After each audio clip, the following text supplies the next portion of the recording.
اعوذ باللہ من الشیطان الرجیم بسم اللہ الرحمن الرحیم الحمد للہ الذی لا یبلغ مدحتہ القائلون ولا يحصي نعماءه العدون ولا يعدي حقه المجتهدون الذي ليس لصفته حد محدود ولا نعت موجود ولا وقت معدود ولا أجل ممدود فطر الخلائق بقدرته ونشر الرياح برحمته الصلاة والسلام على الرسول المسدد المصطفى العمجد المحمود الأحمد سیدنا و مولانا و مولا الکونین جد الحسن والحسین عانی ابو القاسم محمد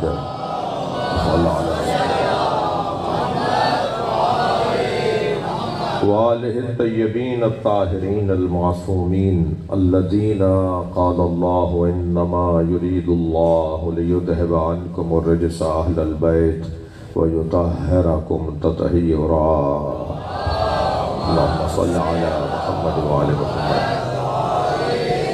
ولعنة الله على أعدائهم أجمعين من يوم عداوتهم إلى قيام يوم الدين أما بعد قال الحكيم في قرآن الكريم بسم الله الرحمن الرحيم النبي أولى بالمؤمنين من أنفسهم وأزواجه أمهاتهم وأولي الأرحام أولى ببعضهم بعض صلوات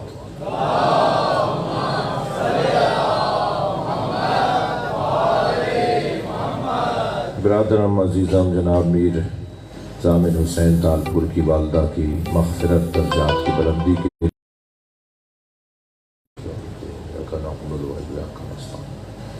اهدنا الصراط المستقيم صراط الذين أنعمت عليهم غير المغضوب عليهم ولا الضالين بسم الله الرحمن الرحيم قل هو الله أحد الله الصمد لم يلد ولم يولد ولم يكن له كفوا أحد بسم الله الرحمن الرحيم قل هو الله أحد الله الصمد لم يلد ولم يولد ولم يكن له كفوا أحد بسم الله الرحمن الرحيم قل هو الله أحد الله الصمد لم يلد ولم يولد ولم يكن له كفوا أحد اللهم صل على محمد وآل محمد مغفرت کے لیے صلوات پڑھیں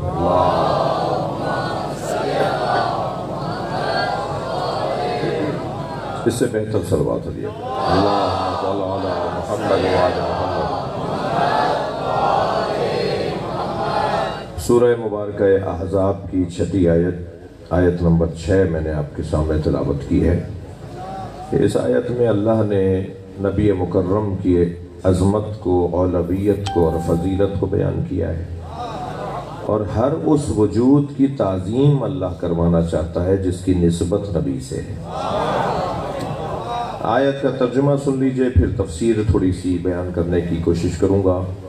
ارشاد ہو رہا ہے النبی اولی بالمؤمنین من انفسہم، میرا آخری نبی، میرا پیارا نبی، میرا خاتم نبی، میرا محمد نبی مومنین سے اولا ہے۔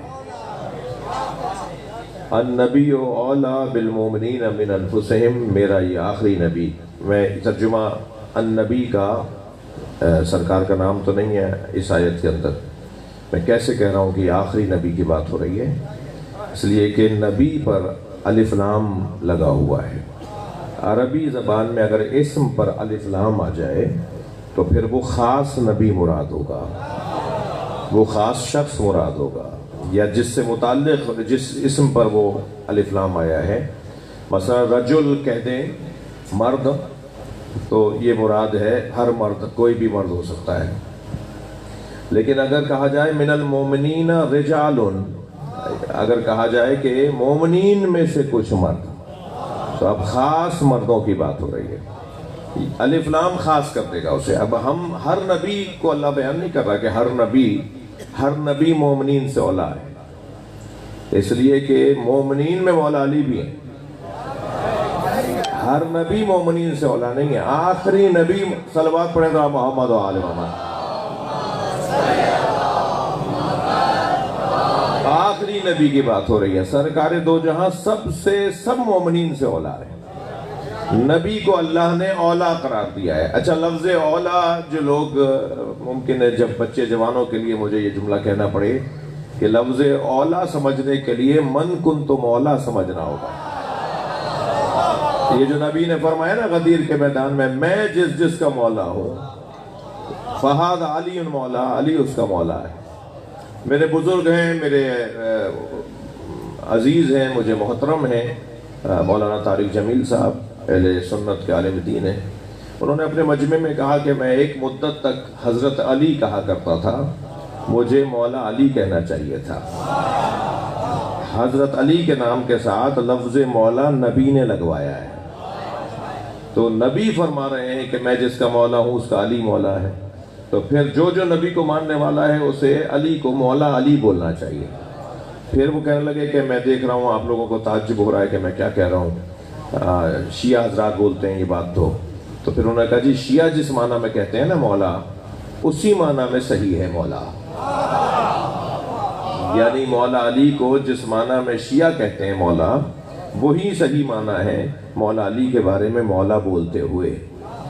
تو ایک بزرگ نے کہ ہمارے ایسے ہی ہمارے عزیز بھائی نے، اہل سنت بھائی عالم دین نے، ہمارے محترم ہیں، انہوں نے ان کو جواب دیا کہ مولانا آپ اس معنی میں جو کہہ رہے ہیں کہ سب کو بولنا چاہیے، تو نبی مکرم نے تو من کنت مولا فہاد علی مولا کے بعد فرمایا اللہم وال من والا وعاد من عادا، یا اللہ جو علی سے دوستی کرے تو بھی اس سے دوستی رکھ، جو علی سے دشمنی کرے تو بھی اس سے دشمنی کر۔ تو نبی نے کیونکہ بعد میں کہہ دیا کہ جو علی سے دوستی کرے اس سے تو دوستی کر، تو گویا نبی نے مولا کا جو لفظ استعمال کیا ہے اس کا مطلب ہے دوست کے، یعنی جس کا میں دوست ہوں اس کا علی دوست ہے۔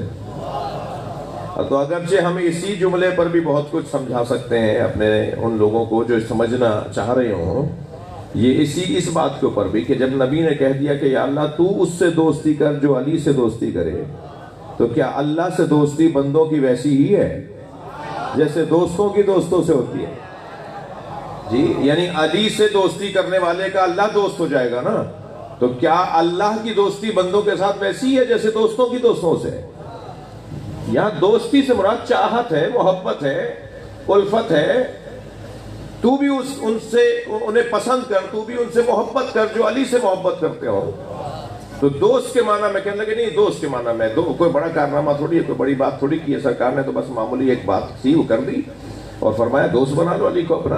تو میں نے مولانا کی حمایت میں ایک جواب دیا تھا جو مولانا کو خود پسند آیا، جو بعد میں مولانا نے مجھ سے ملاقات میں کہا، اور وہ میں نے کہا کہ نبی نے، آپ تھک تو نہیں رہے میری بات میں، نبی نے من کنت مولا فہاد علی مولا کے بعد کہ میں جس کا مولا ہوں علی اس کا مولا ہے، اس کے بعد جو سرکار نے فرمایا نا اللہم وال من والا وعاد من عادا، یا اللہ اس سے دوستی کر جو اس سے دوستی کرے، جو اس سے دشمنی کر جو اس سے دشمنی کرے، آپ نے بعد والا جملہ تو سن لیا مگر نبی نے تو پہلے بھی کچھ کہا تھا، یعنی من کنت مولا سے پہلے بھی ایک لفظ نبی نے کہا ہے۔ وہ کیا کہا ہے؟ نبی نے کہا الست اولا من انفسکم، اے امتیو، اے غدیر کے میدان میں آنے والے حاجیوں، مجھے اتنا بتاؤ میں تم پر اولا نہیں ہوں؟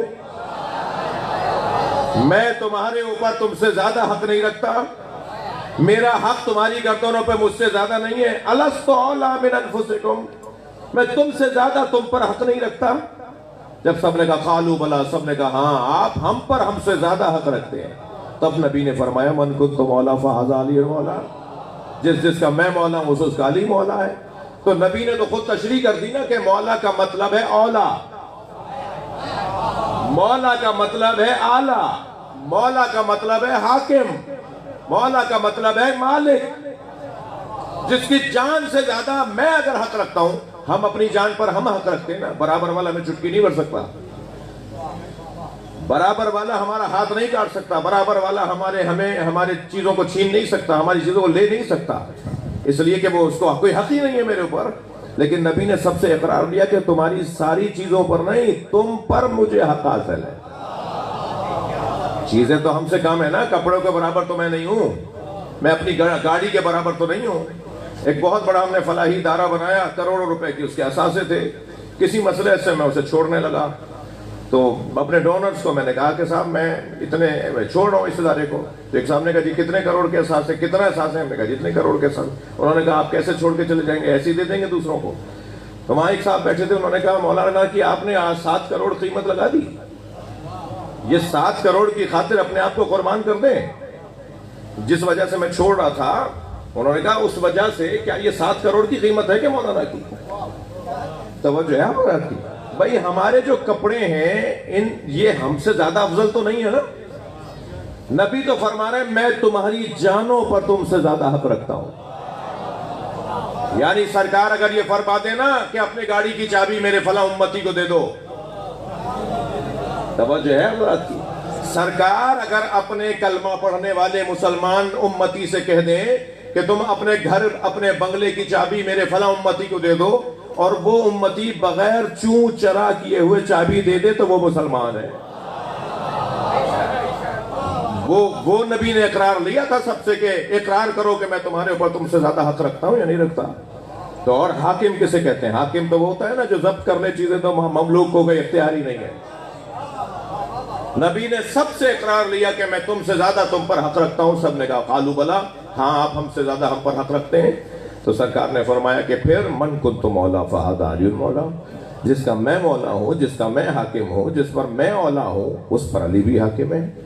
الا لا نبی آبادی, بار بار سرکار نے فرمایا علی میرے ساتھ ایسے ہی ہیں جیسے ہارون اور موسیٰ علیہ السلام.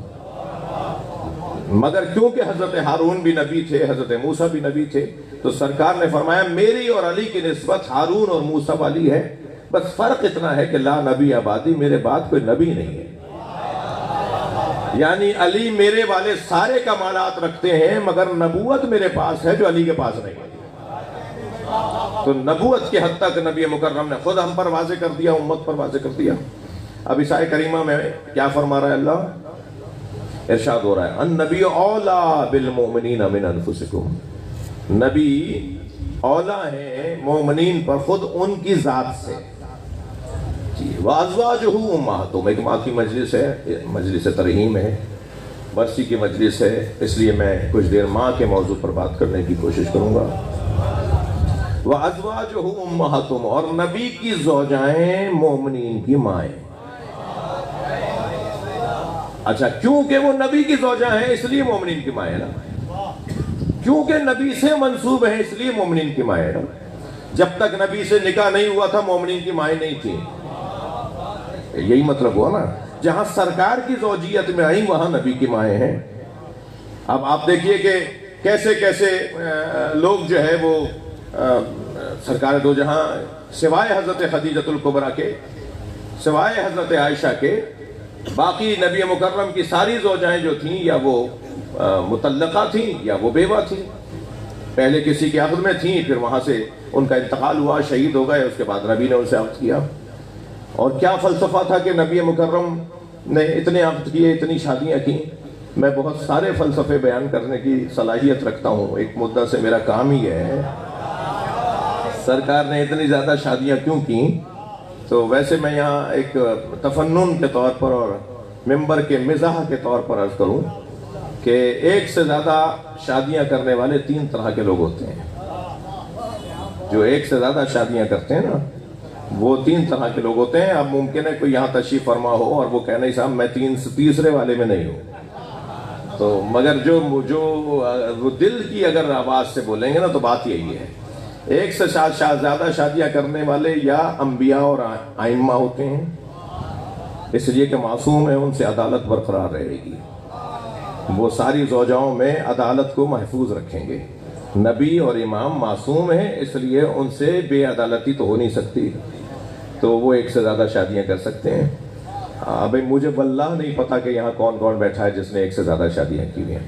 میں تو ایک بات کر رہا ہوں بس آپ سے جی, یا نبی اور ائمہ ایک سے زیادہ شادیاں کرتے ہیں اس لیے کہ وہ عادل ہیں, یا بادشاہ اور سلاطین ایک سے زیادہ شادیاں کرتے ہیں, پیسہ بہت ہے, ہر ایک کو علیحدہ گھر دے دیں گے, ہر ایک کو سہولتیں فراہم کر دیں گے, وہ کوئی ناراضی نہیں ہوگی, کوئی جھگڑا ہی نہیں پڑے گا, تو ایک سے زیادہ شادیاں کر لیتے ہیں. ٹھیک ہے. یا ایک صاحب کہنے لگے تیسرے وہ لوگ ہیں جو پاگل ہیں, اور وہ فرمانے لگے میں نے 3 شادیاں کی ہیں، میں تیسرے قبیلے میں سے ہوں۔ تو ایک سے زیادہ شادیاں، بہرحال بہت سے لوگ کہتے ہیں، وہ خاص طور پہ بیگم صاحبہ کو تو ڈرا رہے ہوتے ہیں میں دوسری شادی کر لوں گا، تو بیگم صاحبہ بعض تو رونا کو پیٹنا شروع کر دیتی ہیں، بعض کہتی ہیں کر کے دکھاؤ۔ تو وہ جو سمجھدار بیویاں ہوتی ہیں نا کہ مجھے پتا ہے میرا مرد کتنا بڑا آدمی ہے، تو وہ پھر کہتے ہیں کہ ہاں کر کے دکھاؤ۔ تو بیگمات تو بس ایک مزاج ہے ان کا کہ وہ محبت میں شراکت نہیں چاہتی۔ اصل وجہ یہ ہے، صلوات پڑھنے ذرا محمد و آل محمد، محمد صلی اللہ علیہ محمد و آل محمد۔ بھائی تھوڑی سی بادشاہ صاحب آگے آ جاتے، تھوڑا سا آگے آ جائیے، ایک صلوات اور نبی اور آل نبی اور بلند صلوات نبی اور آل نبی پہ، اللہم صلی علی محمد و آل محمد۔ بات تھوڑی سی آگے جائے میری، تو نبی کی زوجائیں مومنین کی مائیں، آ جائیے نبی کی زوجائیں مومنین کی مائیں، یہ اللہ نے نبی کی زوجاؤں کو ایک عظمت کا عنوان دیا ہے۔ اچھا، جو یہ تنوجام کا علاقہ ہے، یہ عزاداری کے حوالے سے بڑا مضبوط علاقہ ہے، اور یہاں جو ہے وہ لوگ تشریف فرمائے جو مسلسل مجلسیں کرتے ہیں اور سنتے ہیں، ادبی اور علمی گفتگو سننے کے عادی لوگ ہیں۔ یہ جو نبی کی زوجائیں مومنین کی مائیں ہیں، تو اس کا مطلب کیا ہے؟ اس کا کیا مطلب ہے؟ جیسے ہماری ماں ہے ایسے ہی یہ بھی ہماری ویسی ہی ماں ہے۔ اس کا کیا مطلب ہے؟ ہماری ماں تو ہم سے پردہ نہیں کرتی، انہیں تو حکم ہے کہ امت سے پردہ کرو۔ ہماری ماں یعنی اولاد، ماں بیٹا ماں کے سامنے جب جاتا ہے تو ماں کو حجاب کر کے پردہ کر کے تو نہیں بیٹھتی، ماں تو پردہ نہیں کرتی اپنی اولاد سے۔ تو کیا نبی کی زوجائیں بھی مومنین سے پردہ نہیں کریں گی؟ یہاں تو نہ صرف پردہ کرنے کی بات سخت نہیں ہے، یہاں تو صرف پردہ کرنے کی بات نہیں ہے، بلکہ بات اس سے زیادہ ہے۔ ارشاد ہو رہا ہے، یا نساء النبی لستن کاحد من النساء، اے نبی کی زوجاؤں تم عام عورتوں کی طرح نہیں ہو۔ یہ تو تم عام عورتوں کی طرح نہیں ہو، اس لیے عام عورتوں کی طرح نہیں ہو کہ تم کے نبی کی زوجہ ہو۔ بات یہاں مکمل نہیں ہوئی، ارشاد ہو رہا ہے خبردار اے نبی کی زوجاؤں تم عام عورتوں کی طرح نہیں ہو، ان اتقیتن، پہلی شرط یہ ہے کہ تقوی ہاتھ سے نہ جانے پائے، یعنی ذمہ داریاں تمہاری اور عورتوں سے زیادہ ہیں۔ یہی آیت سورہ مبارکہ احزاب کی آیت ہے، یہ اسی آیت میں اللہ اور ارشاد فرماتا ہے وَقَرْنَا فِي بُيُوتِكُنَّ، خبردار گھروں سے نہ نکلنا، خبردار گھروں سے نہ نکلنا، وَلَا تَبَرُّجْنَا تَبَرُّجَ الْجَاهِلِيَّةِ الْأُولَىٰ، اور زمانہ جاہلیت کی طرح بند سنور کے نہ رہنا۔ جی عجیب انداز ہے۔ وَقُلْنَا قَوْلًا مَعْرُوفًا، اور ہر ایک سے نپے تلے الفاظ میں بات کرنا، کسی سے میٹھے لہجے میں بات نہ کرنا۔ جتنا بھی نبی کی زوجاؤں سے متعلق قرآن میں آیات ہے نا، اس میں یہ نہ کرنا، یہ نہ کرنا، یہ نہ کرنا، یعنی ان کی جو فضیلتیں ہیں وہ فضل جزائی ہیں۔ یہ کرو گی تو فضیلت، یہ کام کرو گی تو تمہاری فضیلت ہے کہ تم نبی کے ساتھ ہو۔ نبی کے ساتھ جڑنے والے دو طرح کے لوگ ہیں، کچھ ہیں جنہیں اللہ نے فضل جزائی سے نوازا ہے، کچھ ہیں جنہیں اللہ نے فضل عطائی سے نوازا ہے، یعنی کچھ اعمال انجام دیں گے تو فضیلت ملے گی، اور کچھ بغیر اعمال کے بھی اہل بیت ہیں جو چادر میں آ گئے ہیں۔ نقن صاحب کا بڑا حسین جملہ ہے، نقن صاحب فرماتے ہیں نبی نے جب اینٹوں کے گھر میں چادر کا گھر بنایا تو اینٹوں والے گھر میں رہنے والے وہ تھے جو اہل بیت نبی تھے، اور جو چادر میں آئے وہ اہل بیت نبوت تھے۔ دونوں صاحب فضل ہیں، دونوں کی فضیلت ہے، مگر کسی کی فضیلت زیادہ ہے اور کسی کی فضیلت کم ہے۔ اچھا، اگر اب تک کوئی بچہ میری اس بات کو ہضم نہ کر سکا ہو تو میں اسی آیت سے دلیل دے رہا ہوں۔ یہ جو آیت میں تلاوت کر رہا ہوں آپ کے سامنے، اس میں اللہ نے کیا ارشاد فرمایا؟ النبی اولی بالمؤمنین من انفسہم وازواجہ امہاتہم واولی الارحام اولی ببعضہم بعض، اور نبی کے رشتہ دار بعض سے افضل ہے۔ نبی کے سارے رشتہ دار برابر نہیں ہیں، نبی کے سارے رشتہ دار برابر نہیں ہیں۔ نبی نے سارے رشتہ داروں کا امت سے احترام چاہا ہے۔ میں لفظوں کو ذرا سنبھال کر بول رہا ہوں، ذرا سجا کر کوشش کرتا ہوں۔ نبی نے ساری امت سے چاہا ہے کہ میرے رشتہ داروں کا احترام کرو، مگر اہل بیت وہ ہیں جن کا نبی نے خود احترام کیا ہے۔ جی، تمام تر رشتہ داروں کے لیے قرآن کہہ رہا ہے نا، میرے رشتہ داروں کا، نبی کے رشتہ داروں کا خیال کرو، ان کا احترام کرو، ان کی تعظیم کرو۔ لیکن اب ان رشتہ داروں میں وہ رشتہ دار اور زیادہ عظیم تر ہیں جن کا خود نبی نے کھڑے ہو کر استقبال کیا ہے۔ ایک دو دفعہ نہیں ہوا میرے بچوں کہ نبی کی پشت پر امام حسین آ کے بیٹھے ہوں۔ نبی حالت سجدہ میں ہیں، ایک دو دفعہ نہیں ہوا ہے کہ ایک دفعہ امام حسین نبی کی پشت پر آ کر بیٹھ گئے اور نبی نے سجدے کو طول دے دیا۔ ہمارے نزدیک تو ایک مرتبہ بھی ہونا حجت ہے، ہمارے نزدیک تو ایک عمل بھی سرکار کا کافی ہے، لیکن ایک مرتبہ پر شاید کوئی قلم فروش یہ لکھ دیتا اتفاق ہو گیا، شاید کوئی لکھ دیتا کہ اتفاق ہو گیا۔ 25 مرتبہ امام حسین آ کے بیٹھے ہیں، یعنی یہ واقعہ 25 مرتبہ گزرا ہے کہ سرکار دو جہاں کی پشت مبارک پر امام حسین آ کے بیٹھے ہیں، اور نبی نے اس وقت تک سجدہ مکمل نہیں کیا جب تک کہ حسین خود نہیں اترے۔ اللہ اکبر، طویل ہو رہا ہے سجدہ، ذکر پر ذکر بڑھا رہے ہیں سرکار دو جہاں، ایک مرتبہ تو 70 مرتبہ سبحان ربی العالی و بحمدہ گا۔ ہمیں حکم ہے نا 3 دفعہ کہہ دو کافی ہے، سرکار نے 70 مرتبہ ذکر سجدہ پڑھا۔ حضرت سعد ابن ابی وقاص رضی اللہ تعالیٰ عنہ وہ فرماتے ہیں میں نبی کے بالکل عقب میں تھا، جب سرکار کا سجدہ طول پکڑنے لگا تو میں یہ سمجھا کہ شاید کوئی واقعہ، کوئی حادثہ ہو گیا ہے، تو میں نے سر اٹھا کر دیکھا تو حسین نبی کے پشت پہ بیٹھے تھے، تو میں نے یہ سمجھا کہ حسین اتریں گے تو نبی سجدے کو مکمل کریں گے، تو میں نے ہاتھ بڑھا کر حسین کو اتارنا چاہا، تو اس سے پہلے کہ میرا ہاتھ حسین تک پہنچتا مجھ تک نبی کا ہاتھ پہنچ گیا۔ خبردار میرے حسین کو تم نہ اتارو، یہ خود اترے گا تو میرا سجدہ پورا ہوگا۔ صلوات پڑھ لیں محمد و آل محمد پر۔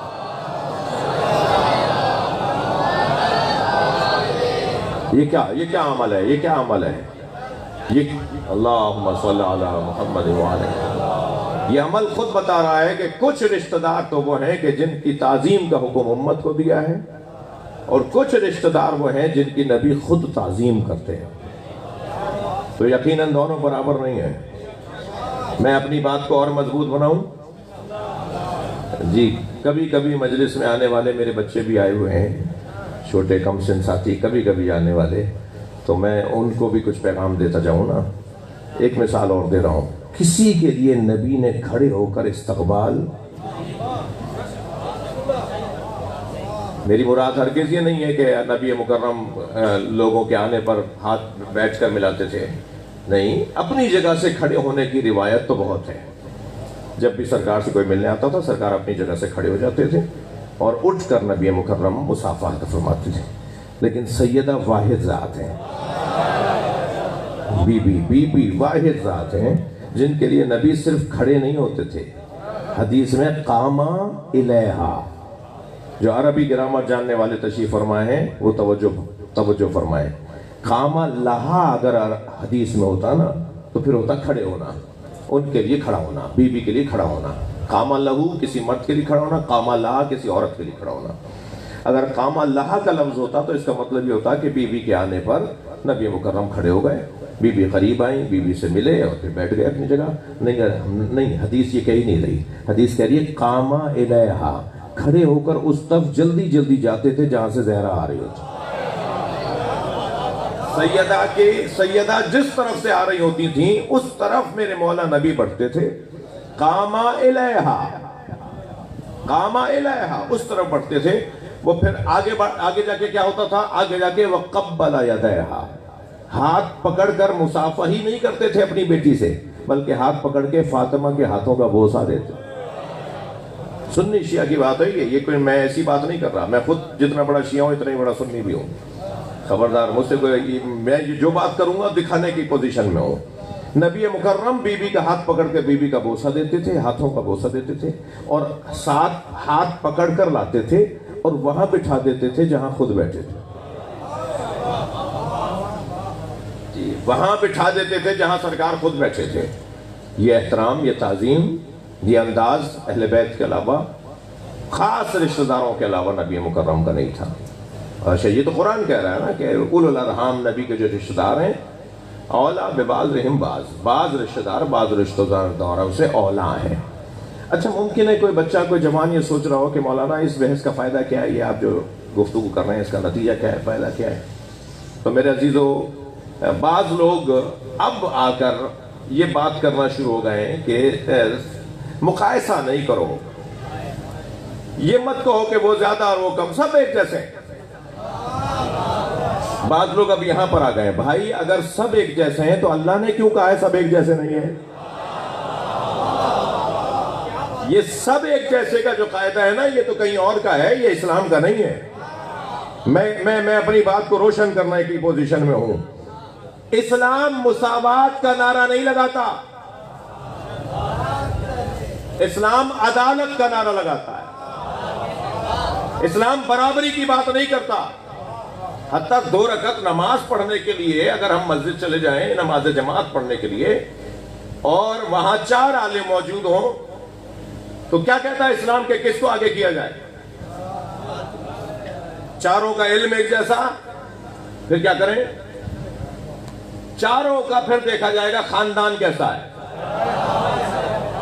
یہ جو خاندان دیکھا جائے گا، یہ کیوں دیکھا جائے گا؟ بھائی شرعی مسئلہ ہے.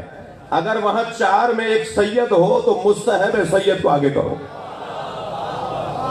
اس کا مطلب یہ ہے کہ اولویت دینے کی کچھ کسوٹیاں ہیں، کچھ پیمانے ہیں. اگر چاروں سید ہوں، چاروں ایک جیسے عالم ہوں، پھر کسے آگے کریں؟ تو حکم دیا گیا جو زیادہ خوبصورت ہو اسے آگے کرو. یہ شرعی مسئلہ بتا رہا ہوں میں آپ کو. صلوات پڑھنے ذرا محمد و آل محمد.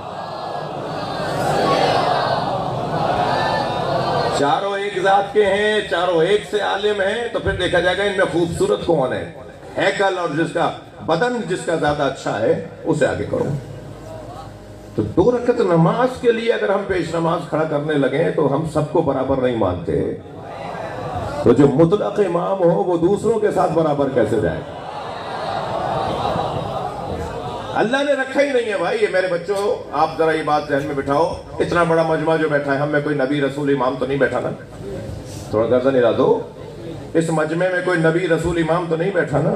جب اس مجمع میں ہم سب ایک جیسے بیٹھے تو اللہ نے انہیں ایک جیسوں کو ایک جیسا نہیں بنایا. ہم سب ایک جیسے ہیں مگر ایک جیسے نہیں ہیں. ہاں نبی ہونے، رسول امام ہونے میں ہم ایک جیسے نہیں ہیں. ہم نہیں ہیں، وہ ہم ایک جیسے ہیں اس اعتبار سے. لیکن جب ہم ان میں سے نکل کر ایک جیسے ہیں تب بھی ایک جیسے نہیں ہیں. اتفاق سے میرانی صاحب کل ہی میں ایک مقالہ پڑھ رہا تھا کہ یہ فنگر پرنٹ کا جو ایک پورا شعبہ ہے، خاص طور پر ریسرچ کرنے والوں میں، کرائم سے وابستہ اداروں میں، پولیس کا محکمہ ہو یا ہمارے حفاظتی اداروں کا محکمہ ہو، یہ جو انگلیوں کے نشانات سے جرائم کو، مجرموں کو پکڑا جاتا ہے کہ جس نے ڈکیتی کی ہے مثال کے طور پر، اس نے پہلے آ کر مثلاً لاک کھولا ہے، پھر لاک کھولتے ہوئے اس نے دروازے کو ہٹایا ہے، پھر آگے جا کے فلاں چیز کو اٹھایا ہے. تو جہاں جہاں سے فنگر پرنٹ مل رہے ہیں وہ جب سب ایک جیسے ہو جائیں گے تو پھر انہیں آسانی ہو جائے گی کہ یہ نادرہ سے ڈیٹا نکلوائیں اور جس کی انگلی کا ادھر پرنٹ لیا ہوا ہے اسے جا کے پکڑ لیں. تو کیا معلوم کہ کسی اور نے ہماری انگلی جیسا ہو، کسی اور کا بھی ہماری انگلی جیسے نشانات ہوں. کیا معلوم کہ ایک ہاتھ کے نشان 50 لوگوں کے ہوں، تو کیسے اسی تک پہنچتے ہیں یہ؟ اگر دنیا میں اربوں انسان ہے نا تو کسی کا کسی سے انگوٹھا نہیں ملتا۔ عجیب آیت ہے قرآن مجید کے اندر، اللہ ایک آیت کے اندر ارشاد فرماتا ہے میں قدرت رکھتا ہوں تمہاری انگلیاں بنانے پر۔ آج تک یہ ہمارے وکیل صاحبان بیٹھے ہوئے ہیں، آج تک عزیزان گرامی بہت جعلی کام ہوئے ہیں، بہت کام ہوئے ہیں، مصنوعی کام ہوئے ہیں، فلاں چیز کی فلاں چیز بنا لی، فلاں جیسی فلاں چیز بنا لی، مگر آج تک یہ فنگر پرنٹ نہیں بنا سکے کہ میرا انگوٹھا اور آپ کے انگوٹھے کی طرح ہو جائے، دنیا کے کسی فرد کا انگوٹھا کسی فرد کی طرح ہو جائے۔ اللہ جبھی تو تکبر کر کے کہہ رہا ہے میں ہی ہوں جو انگلیاں بنانے کی قدرت رکھتا ہوں۔ صلوات پڑھنے ذرا محمد و آل محمد۔ جی اللہ نے کسی کو حتیٰ کسی کا انگوٹھا کسی جیسا نہیں بنایا، تو پھر کردار ایک جیسا کیسے ہوگا، سوچ ایک جیسی کیسے ہوگی، عقیدہ ایک جیسا کیسا ہوگا؟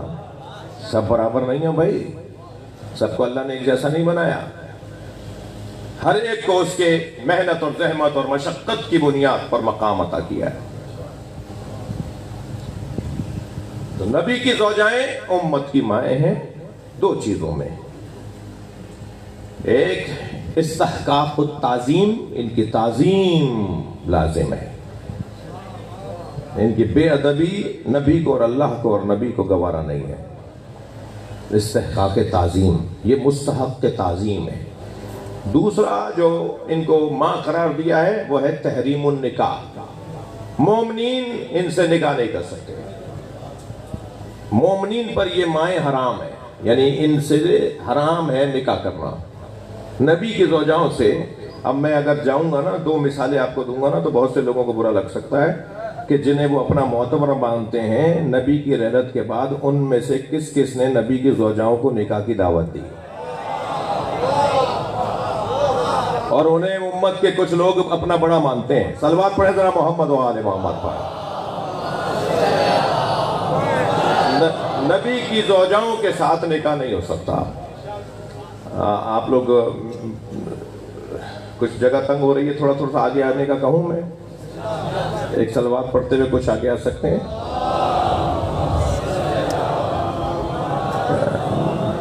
امام بارگاہ مکمل بھر چکا ہے، اور آخر سے کچھ دوستوں سے گزارش ہے کہ تھوڑا اٹھ کے آگے آ جائیں، جو اب آپ باہر کھڑے ہیں وہ اندر آ جائیں گے۔ ایک صلوات اور نبی کی ذات پہ پڑھ لیں، اللہم صلی علی۔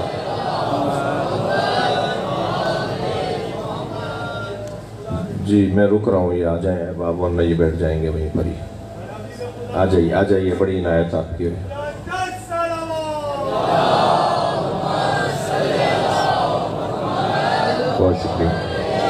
بہت شکریہ مولا، آپ کو اپنی امان میں رکھیں، دعاؤں کی قبولیت ہو۔ اس مجلس میں آنے والوں کی، خاص طور پر میرے سنی شیعہ بھائیوں کی اللہ دعائیں قبول فرمائے۔ تمام بھائیوں کی دعاؤں کی قبولیت کے لیے، سنی شیعہ میں محبت اور پیار کے لیے بلند تر صلوات میں اللہم صلی علی محمد و آل محمد۔ عزیزو، ماں جب میں کہتا ہوں نا، ماں جب ہم کہتے ہیں نا ماں، تو ایسا لگتا ہے جیسے ہمارے اوپر سایہ آ گیا ہو۔ ماں لفظ میں ہی ایک سایہ پایا جاتا ہے، ایک چین پایا جاتا ہے۔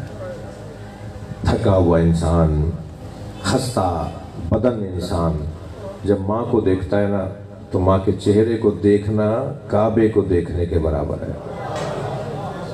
کیا معلوم آج کوئی جوان یہ مجھ سے سن کے چلا جائے اور ماں کے چہرے کو محبت بھری نگاہوں سے دیکھنا شروع ہو، اور ماں کہے کہ آج کیا ہو گیا تمہیں، پہلے تو کبھی اتنے پیار سے مجھے نہیں دیکھا، اور وہ یہ کہہ دے کہ میں مثلاً میر ضامن صاحب کی والدہ کی مجلس ترحیم میں گیا تھا، وہاں مولانا نے کہا تھا کہ ماں کو دیکھنا کعبے کو دیکھنے کے برابر ہے۔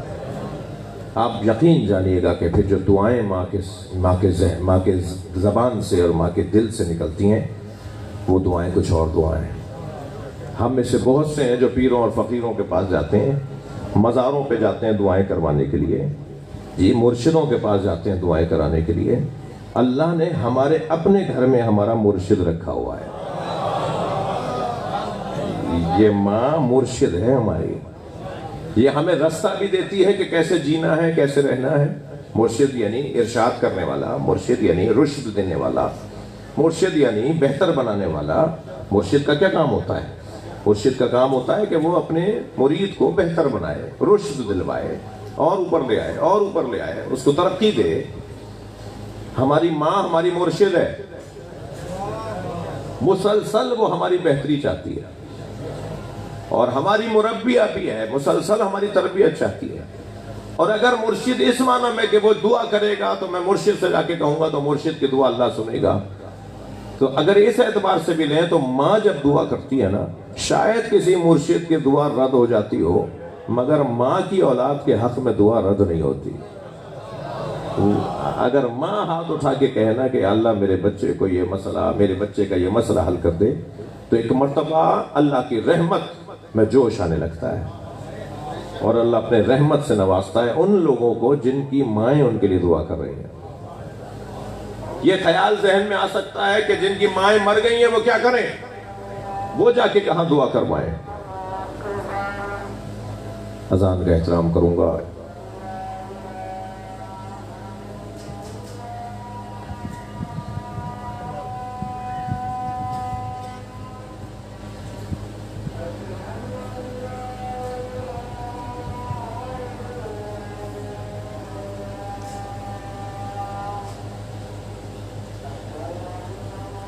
اللہم صلی علی محمد وآل محمد۔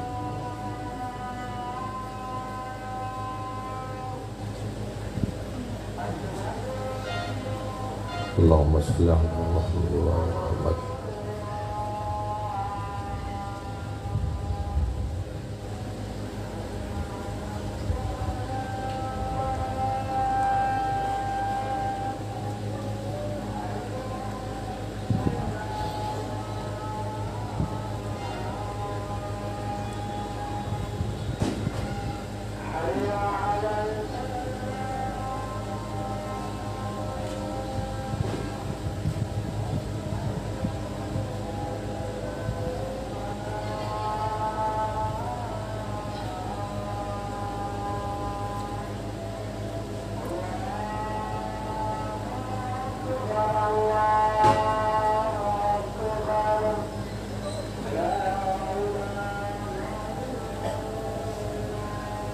بلند تر صلوات پڑھیں۔ اللہم صلی علی محمد وعلی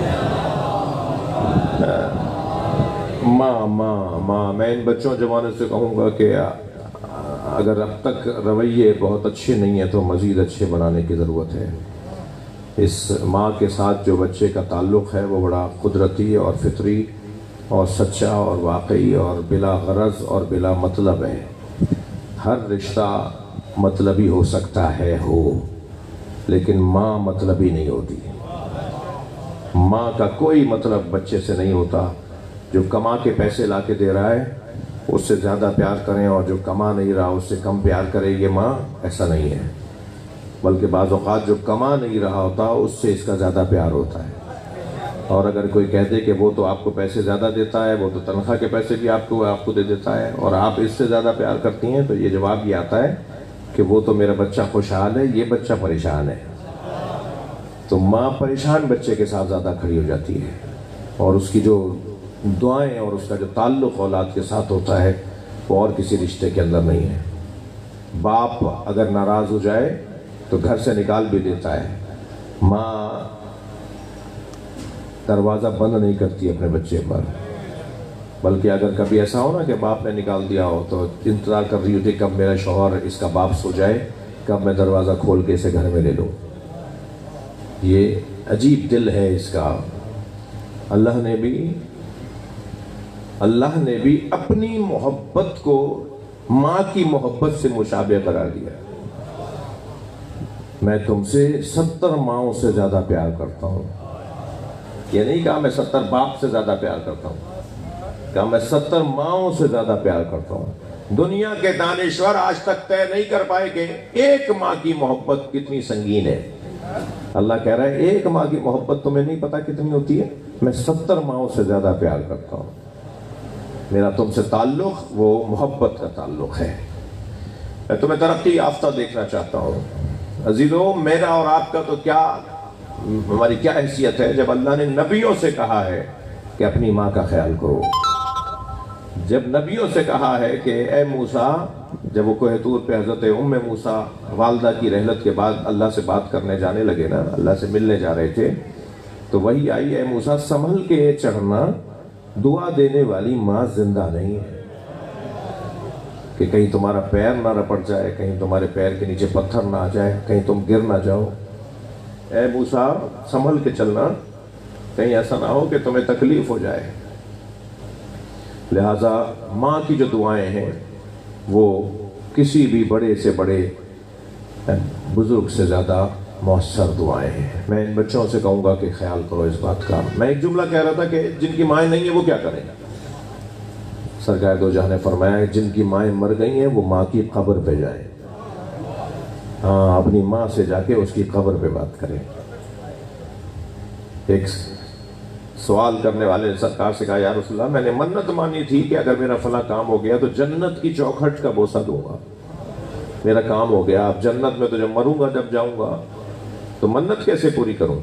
حضرت نے فرمایا ماں کے پیروں کا بوسہ دوں۔ کہنے لگا یا رسول اللہ میری ماں مر گئی ہے، حضرت نے فرمایا اس کی قبر پر جا کر جہاں اس کے پیروں کے طرف بنتی ہے، پائتیاں جہاں بنتی ہیں وہاں جا کے بوسہ دے دو۔ کہنے لگا یا رسول اللہ مجھے اس کی قبر کا نہیں پتا۔ یہ یاد رہے جن کے والدین کی قبروں کا بچوں کو پتہ نہیں ہے نا، وہ بہت اچھے بچے نہیں ہیں۔ جی آپ کے یہاں تو ماحول اچھا ہے، جو بڑے شہر ہیں کراچی ہے جیسے فرض کیجئے، لاہور ہے، اسلام آباد ہے، وہاں قبرستان کم ہیں، لوگ زیادہ رہتے ہیں تو قبروں پہ قبریں بن جاتی ہیں۔ تو ایک صاحب کہنے لگے کہ میں مولانا قبرستان گیا، میری ماں کی قبر پر غور کرنے ایک اور جنازہ دفنا دیا۔ تو میں نے اس سے پوچھا تم کتنے دن بعد گئے تھے؟ کہنے لگا 4 سال بعد۔ اگر 4 سال کے بعد ماں کی قبر پہ جا رہے ہو تو پھر قصور غورکن کا کہاں ہے؟ اگر تم ہر جمعرات جا رہے ہوتے، اگر تم ہر ہفتے جا رہے ہوتے، اگر تم ہر مہینے جا رہے ہوتے تو کوئی اور کہاں کیسے دفنایا جاتا وہاں؟ تم نے قبر چھوڑ دی تھی، جا ہی نہیں رہے تھے، وہ بھی دیکھ رہا ہوگا۔ سال گزر گیا، 2 سال گزر گئے، یہ قبر پہ آتے ہی نہیں ہے۔ جب کوئی قبر پہ آتا ہی نہیں ہے تو اس قبر میں ایک اور مردہ دفنا دیا انہوں نے۔ تو نبی نے فرمایا کہ جاؤ جا کے ماں کی قبر کے پائیں جا کر بوسہ دو۔ اس نے کہا یا رسول اللہ مجھے ماں کی قبر کا نہیں پتا۔ حضرت نے فرمایا نشان بناؤ قبر کا اور تصور کرو کہ یہ میری ماں کا سرہانہ ہے یا پائتی ہے، اور پھر جہاں پائتی کا تصور کر لو وہاں بوسہ دے دو، تم نے منت پوری کر دی۔ ماں کی قبر عزیزو، میں نے بات بہت زیادہ کر دی، اتنا کہہ کر میں آپ سے اجازت چاہوں کہ رشتوں کی قدر اگر کسی نے بتائی ہے نا تو کربلا والوں نے بتائی ہے۔ کربلا کے میدان میں رشتوں کی تہذیب اور ترتیب بتائی گئی ہے۔ کون سا رشتہ تھا جسے امام حسین کربلا لے کر نہیں آئے؟ ماموں بھانجے کا کیا تعلق اور کیسا تعلق ہونا چاہیے؟ یہ کربلا میں ہمیں اون و محمد اور امام حسین کے درمیان نظر آتا ہے۔ چچا بھتیجے کا تعلق کیسا ہونا چاہیے؟ کہ کربلا میں حضرت قاسم اور امام حسین کے درمیان جو تعلق ہے اس میں نظر آتا ہے۔ جی بہن بھائیوں میں تعلق کیسا ہونا چاہیے؟ وہ جناب زینب اور امام حسین کا جو تعلق ہے اس سے سمجھ میں آتا ہے۔ زوجہ اور شوہر کا تعلق، فرماتے ہیں مجھے وہ گھر اچھے لگتے ہیں جن گھروں میں رباب اور سکینہ نامی عورتیں ہوتی ہیں۔ مجھے وہ گھر اچھے لگتے ہیں جن گھروں میں رباب اور سکینہ نامی عورتیں ہوتی ہیں۔ یہ جناب رباب امام حسین کی ایسی زوجہ ہے جنہوں نے امام حسین پہ دونوں سرمائے، دونوں دولتیں قربان کر دی۔ ایک علی اصغر، ایک سکینہ، ایک کو اجلا سا کرتا پہنا کر امام کی گود میں دے دیا، اور یہ کہہ کر علی اصغر کو امام حسین کی گود میں دیا کہ یہ پیاسا بہت ہے، اسے پانی پلا لائیے۔ اور امام بھی بچے کو پانی پلانے لے گئے تھے۔ آپ بھی بچوں والے ہیں نا، آپ کے گھر میں بھی چھوٹے بچے ہوں گے۔ چھوٹا بچہ جب دیکھ رہا ہوتا ہے نا کہ مجھ سے چھوٹے کو ابھی کھانا کھلایا جا رہا ہے، مجھ سے چھوٹے کو ابھی پانی پلایا جا رہا ہے، تو وہ انتظار کرتا ہے کہ اس کے بعد اب مجھے پانی پلایا جائے گا۔ جب امام حسین علی اصغر کو لے گئے نا تو 30 سے زیادہ بچے تھے کربلا کے اندر، وہ سب انتظار میں تھے کہ حسین لوٹیں گے تو پھر ہمیں لے جائیں گے پانی پلانے۔ اور جب امام حسین حضرت علی اصغر کا لاشا لے کر آئے نا تو جناب سکینہ نے دیکھا کہ بھائی بابا کی گود میں سو رہا ہے، جبکہ بچہ سو نہیں رہا تھا، بچے کو تیر لگ گیا تھا، بچہ شہید ہو گیا تھا، مگر کیونکہ ابا کا دامن امام حسین نے ڈالا ہوا تھا، وہ بچہ جو کچھ دیر پہلے تڑپ رہا تھا وہ تڑپ نہیں رہا تھا۔ تو جناب سکینہ نے دور سے آواز دے کر کہا بابا میں بھی پیاسی ہوں، مجھے بھی لے جائیے۔ امام حسین کیا بتائیں کیسا پانی پلایا ہے، لیکن جب آبا کا دامن ہٹایا تو بہن نے بچے کو دیکھا، بھائی کو دیکھا کہ گلے میں تیر لگا ہوا ہے۔ اجرکم اللہ، اجرکم اللہ۔ جن کے مذہب میں رونا جائز ہے وہ تکلف کر کے نہ روئیں۔ میں 2-3 جملے کہوں گا اور مجلس کو مکمل کر رہا ہوں۔ ایک حضرت علی اصغر تھے جنہیں جناب رباب نے زوجہ امام حسین نے امام حسین کی گود میں دے دیا۔ دوسرا بچہ جناب رباب کا جناب سکینہ ہے جنہیں زندان شام میں چھوڑ کر آ گئے۔ بڑا عجیب منظر ہے عزتارو، بڑا عجیب منظر ہے۔ علامہ ذیشان حیدر جوادی ایک بزرگ عالم ہمارے گزرے ہیں، وہ یہ جملہ کہہ گئے، میں نے ان سے سنا جملہ، وہ کہتے ہیں کہ جلتے ہوئے خیمے سے جناب زینب لائیں امام سجاد کو۔ خیمے میں آگ لگ رہی تھی، بی بی جلتے ہوئے خیمے میں چلی گئی، ان کے کپڑوں کو بھی آگ نے پکڑا اور کپڑے سے دامن سے اپنے آگ چھڑاتی ہوئی جناب زینب خیمے میں گئی ہیں اور امام سجاد کو اٹھا کے لائی ہیں۔ ذیشان صاحب کہتے ہیں جلتے ہوئے خیمے سے امام سجاد کا لانا آسان تھا، قبر سکینہ سے بی بی رباب کو اٹھانا مشکل تھا۔ جب ساری محملیں تیار ہو گئی نا، امام سجاد نے جناب زینب سے کہا اماں، پھوپھی اماں، کیا ساری بیویاں اماریوں میں بیٹھ گئی ہیں؟ تو جناب زینب نے فرمایا ساری بیویاں اماریوں میں بیٹھ گئی ہیں مگر بھابی رباب نظر نہیں آ رہے۔ امام حسین کی زوجہ جناب علی اصغر کی ماں جناب سکینہ کی والدہ جناب رباب، جناب زینب نے فرمایا بھابی رباب نظر نہیں آ رہی۔ تو امام سجاد نے فرمایا مجھے پتا ہے میری ماں کہاں ہے، آئیے اب میرے ساتھ آئیے تاکہ ماں کو لے کر آئے۔ اب آگے آگے امام سجاد، پیچھے پیچھے ساری بیویاں چل رہی تھیں۔ امام نے ایک موڑ کاٹا اور اس کے بعد ایک گھر کی طرف بڑھے تو وہ گھر تھا جہاں زندان کے طور پر بیویوں کو رکھا گیا تھا۔ تو جناب زینب کی آواز آئی زین العابدین یہ تو زندان شام ہے۔ فرمایا پھوپھی اماں 2 قدم آگے آ کے دیکھیے۔ اب جو آگے بڑھے تو کیا دیکھا کہ قبر سکینہ کو جناب رباب نے ایسے سینے سے لگایا ہوا ہے جیسے ماں بچے کو سینے سے لگایا ہوا، اور ایک جملہ بار بار کہہ رہی ہیں سکینہ اٹھو ہم وطن واپس جا رہے ہیں، سکینہ اٹھو ہم وطن واپس جا رہے ہیں۔ جناب زینب نے بڑھ کر کہا بھابی قافلہ تیار ہو گیا چلیے۔ تو کانپتی بھی آواز میں، نحیف آواز میں جناب رباب نے فرمایا اے زینب میرا مدینے میں کون ہے؟ میرا والی کربلا رہ گیا، میری بچی اکیلی ہے۔ جناب رباب کو لاتے تھے، بی بی پھر چلی جاتی تھی، جناب رباب کو لاتے تھے، بی بی پھر چلی جاتی۔ جب محمل میں آ کر بیٹھ گئی نا جناب رباب اور قافلہ چلنے لگا، محملیں بڑھنے لگیں، تو شام کی عورتوں نے آوازیں دے کر کہا الوداع یا زینب، الوداع یا زینب۔ تو بی بی زینب نے محمل کا پردہ ہٹایا اور پردہ ہٹا کے شام کی عورتوں سے کہا اے شام کی عورتوں مجھ پر ایک احسان کرو گی؟ ساری عورتوں نے کہا بی بی حکم کرے گی۔ تو جناب زینب نے اشارہ کر کے کہا ہماری سکینہ کو اکیلا نہ چھوڑنا، ہماری بچی کی قبر پر آتے رہنا، ہم اسے چھوڑ کر جا رہے ہیں، اس کی قبر پہ آتے رہنا۔ اللہ آپ کو شام جناب سکینہ کی زیارت، جناب زینب کی زیارت پر لے جائے۔ اللہ آپ کو شام جناب زینب اور پھر جناب سکینہ کی زیارت پر لے جائے۔ اب کی دفعہ جب آپ جائیں نا زیارت کرنے تو جناب سکینہ کی قبر کو جالی سے ضرور دیکھیے گا۔ آج بھی شام کے دیہات کی عورتیں بی بی سکینہ کی قبر پہ کھلونے چڑھاتی ہیں اور ایک نوحہ پڑھتی ہیں تمہاری ماں سے وعدہ کیا تھا ہم تمہاری قبر پر آتے رہیں گے۔ اللہ لعنت اللہ علی القوم الظالمین۔ یا اللہ ان آوازوں پر رحمت نازل فرما، مرحومہ مغفورہ کے درجات کو بلند فرما، ان کی کوتاہیوں سے درگزر فرما، امام زمانہ کے ظہور میں تعجیل فرما، تمام بیماروں کی شفا یابی کے لیے۔ میر تیمور تالپور صاحب کی بیٹی بیمار ہے اور جی سہرش بطول، اسی طرح آپ کے ذہنوں میں جو بیمار ہیں ان سب کی شفا یابی کے لیے، دعاؤں کی قبولیت کے لیے، مرحومہ کی مغفرت کے لیے بلند تر صلوات۔ اللہ